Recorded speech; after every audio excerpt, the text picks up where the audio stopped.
The world is full of invisible but very real lines, from the equator that splits the planet to the tropics of Cancer and Capricorn. In the heart of Southeast Asia, amid two Indonesian islands, lies another mysterious line, keeping two worlds apart. An invisible line that is not drawn by humans or marked by borders, but etched by nature itself. From the coast of Bali to Lombok is the narrowest 32-kilometer stretch of water. On the western side of the line, you'll find typical Asian wildlife such as elephants, tigers, and monkeys. On the eastern side, called Australasia, there are creatures like Komodo dragons, cassowaries, and marsupials, the typical species of Australia and New Guinea. This is the Wallace Line, an unseen border that has puzzled scientists for centuries and continues to reveal secrets of evolution, geography, and the forces that shape our planet. But what exactly is the Wallace Line? How does it affect where species live? And how did we find this line? The person who found this was Alfred Russel Wallace, probably the most famous person that most people have never heard of. Have you heard of him? Well, he was a British naturalist, explorer, and contemporary of Charles Darwin. Wallace, who's considered as the father of zoo geography, developed many of the basic concepts and tenets of the field,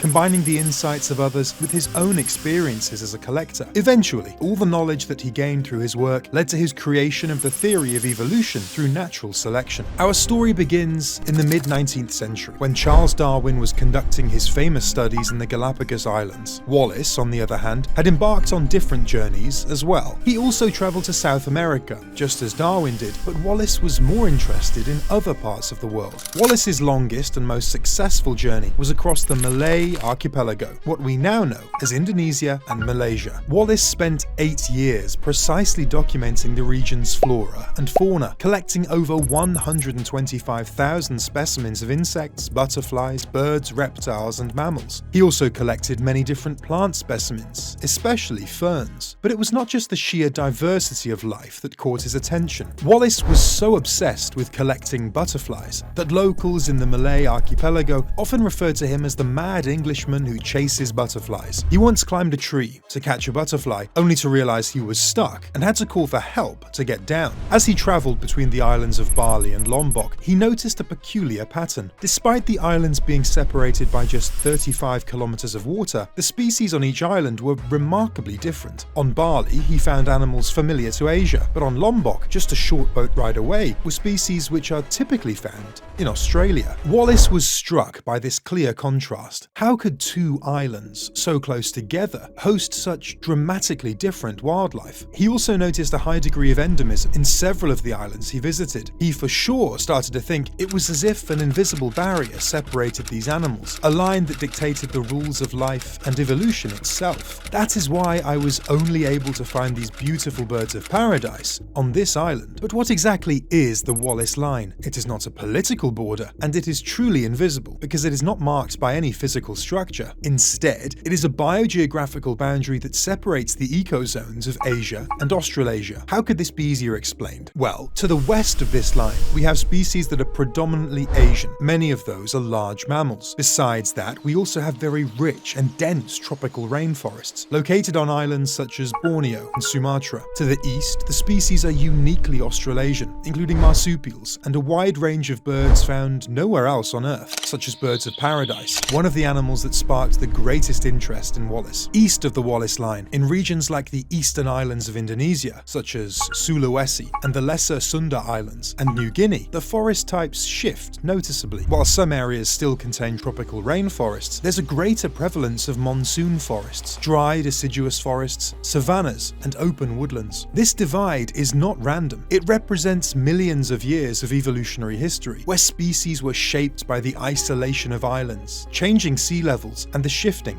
of tectonic plates. To truly understand this case, we need to journey back in time to a period when these islands were not islands at all. How far in the Earth's history do we have to travel? Well, very far from a human's history perspective. But in Earth's perspective, it's not even that far back. From around 100,000 years ago to 25,000 years ago, during the last ice age, the world looked much different. Sea levels were significantly lower, exposing land bridges that connected many of today's islands to the Asian mainland. The island Islands west of the Wallace Line, like Bali, Borneo and Sumatra, were once part of the Sunda Shelf, an extension of the Asian continent. To the east, islands like Lombok and Sulawesi were part of the Sahul Shelf, which connected to Australia and New Guinea. As the climate warmed and ice sheets melted, sea levels rose, submerging these land connections and isolating species on newly formed islands. In between both shelves, another group of islands was formed. In biogeography, we call this group of islands Wallacea, also named after Alfred Russel Wallace. It encompasses Sulawesi and the thousands of smaller islands, making up Nusa Tenggara and Maluku.